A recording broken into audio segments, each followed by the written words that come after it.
Hi, Michael Yardney here, and welcome to another Rich Habits, Poor Habits video. Welcome, Tom Corley.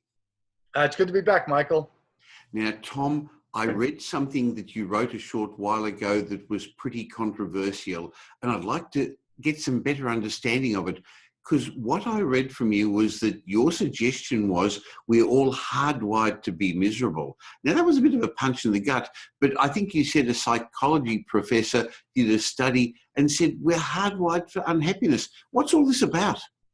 Yeah, so this kind of caught me off guard, but once I read through the study, David Buss, who's a professor of psychology with the University of Texas, so he had this study where he was looking at unhappiness, people who are unhappy in general.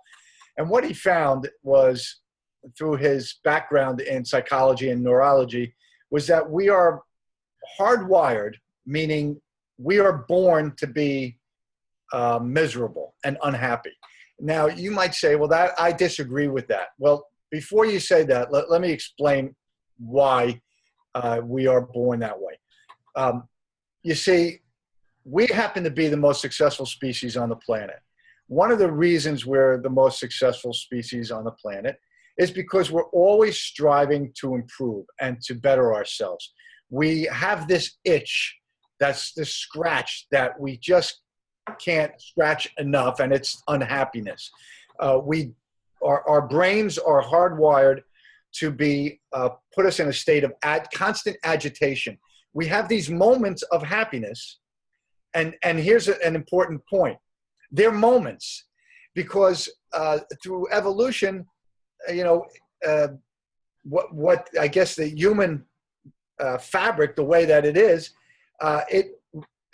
evolution realized, hey, if we as human beings are going to be successful, we can't be happy all the time, because if we are happy all the time, we're going to stop trying. We're going to become complacent. So once we achieve something that makes us happy, it's this most unfair act of evolution, but it pushes our happiness away and reverts us back to our happiness baseline, which is really unhappiness. So now we're unhappy after we bought this beautiful car that we've owned for about 2 months. Now it's just a car to us. Or we bought this beautiful real estate on the coastline in Brisbane there, and after a couple months, well, it's just another piece of property that we own. That's just the way our brains work. We're hardwired to revert back to our happiness baseline, or to a level of what I call misery, constant misery, and that's a good thing, because then we're going to look for something else that will help us become happier, and that's usually something that forces us to grow and expand and to achieve.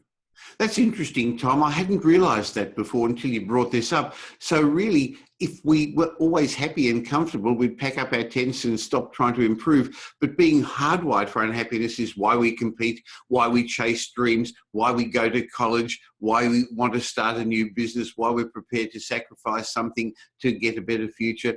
And that's actually, I guess, something that's unique to humans compared to other species. It drives us to the next level. So it makes us stop wanting to be unhappy and become happy.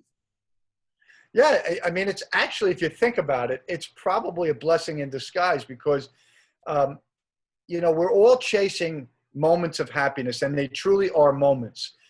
And when you work like I've been working really hard for the last, 6 years, trying to promote my books and trying to get the word out on my research.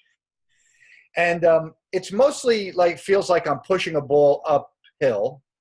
And it's like 90% unhappiness, because it's work, it's hard, and I never really get the satisfaction out of it, except that 10% of the time. But Michael, that 10% of the time, it makes it all worthwhile. And I think that's the secret sauce. That's the secret in the sauce, is that these moments of happiness, well, they're so uplifting that when the happiness goes away, what's left behind is a feeling of unhappiness, because we're not happy. When you're not happy, you're unhappy. So you chase happiness events. And some of those happiness events are things like starting a business, hitting a sales goal, getting that quarterly bonus, or whatever. So this unhappiness baseline forces us to be more than we would otherwise be. So the bottom line is, if you're unhappy with your life, there's a good reason. Life's screaming at you to grow. Life's telling you to improve. So if you want to become a better human being, it's time to listen to that inner voice. Thanks. That's a really great message, Tom. Look forward to catching up with you again next week.